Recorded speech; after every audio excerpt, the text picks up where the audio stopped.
Okay, hi, good afternoon. Okay, previously in lecture, I've already covered with you, okay, what are the ways, okay, to correct market failure. Primarily, I went through in detail on what are the price measures, okay, such as in this case, taxation, okay, corrects the market.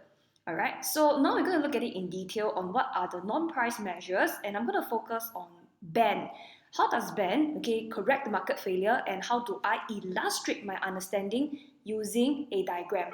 Okay, so if you were to follow me,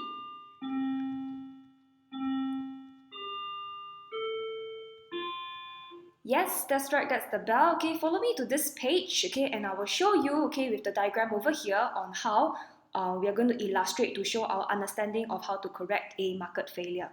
Okay, so as you can read over here, ban on sales of cigarettes, okay, or alcohol in this case, to those under 18. You should notice that, okay, because it is a ban, okay, you therefore affect the number of consumers, okay, that has the ability to purchase this particular good. So over here, remember that demand is actually the willingness and ability of consumers to purchase the cigarettes, isn't it? So therefore, what this means is that it will actually reduce your demand for cigarettes. Okay, so this is the big picture. Okay, ultimately we look at ban on sale of cigarettes. Okay, we are reducing demand. Okay, so to apply it, okay, I'm going to show you how it can be illustrated. So before you do anything, first thing first, okay, illustrate out how the market has failed. Okay, and you might want to pause the video for a while I illustrate or you illustrate. Okay, so same thing. Okay, your curve. All right. So over here, upward sloping will represent therefore your NPC, and the downward sloping will therefore represent your NPB. Okay, in this scenario, the market failed because consumers do not take into account of the external costs imposed onto third parties, isn't it? So therefore, it caused a divergence between your MPC and your MSC. So therefore, over here, your MSC should be drawn higher up. Oops. Okay, so this one should be your MSC, where it's equals to your MPC plus your MEC.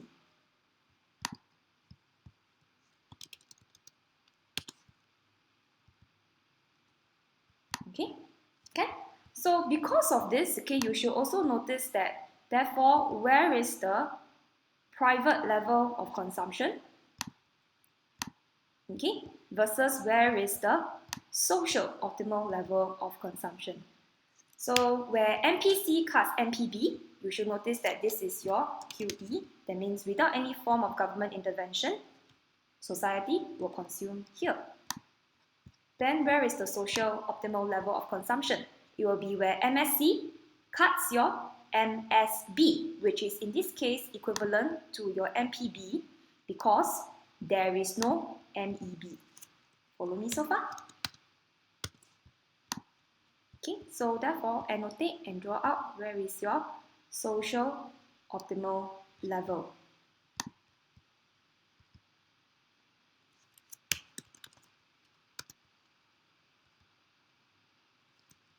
Okay, so once you're done with this, then we start to look at how this policy will be able to affect the diagram.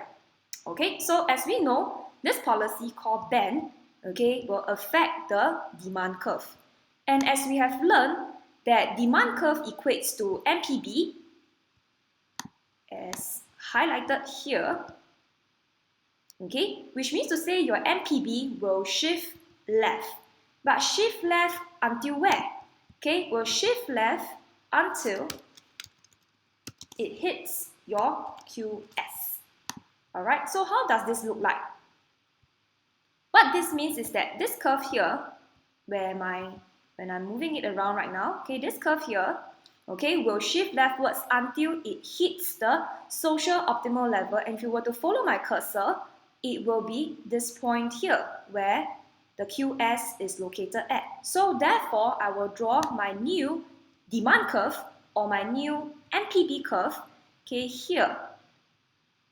And perhaps I will use another color so that it differentiates out. Okay, I will use blue color. Okay, and it will be non-dotted. Okay, so this will be my new MPB curve, okay, after government has intervened, okay, and hence in my labeling, I will label as MPB2. Follow so far? Okay, so this is how, okay, you should explain or illustrate your understanding to show how that with such a policy, okay, it will actually correct the market, because in this scenario specifically, it reduces demand, hence shifting MPB, and hence the society will now consume at where QS is. Okay, that's all for this part. And now, perhaps, okay, I'll give you certain tips and tricks so you can illustrate for scenario 2, 3, 4, and 5 as homework for yourself. Ultimately, okay, what are the steps, okay, that you should follow when you're trying to illustrate? Or what are the thinking process that you should follow when you're illustrating? So, for the thinking process, okay, first step, okay, you should first illustrate how the market has failed. Okay. Secondly, after you have illustrated it already, then you look at the policy and ask yourself, how does the policy affect, or how does the policy affect consumer or producers?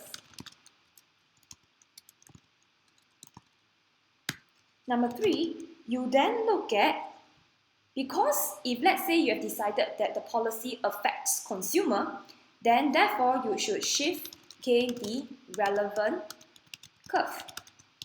So it has to be either demand or supply, which in this case, your demand curve translates to your MPB and your supply curve translates to your MPC. After you have done that, then you need to think and consider, how does this therefore bring the society to consume or produce at the social optimal level.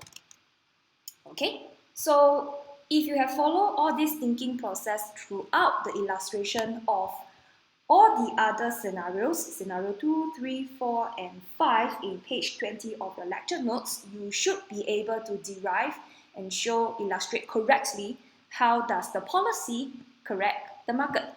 So as homework, please do this, and very soon I'll be uploading a lecture, video lecture, okay, to show you what is the correct answer. If it's not a video lecture, then it will be a hard copy reference on what is the correct drawing for each of the policy in correcting market failure. That's all. Thank you.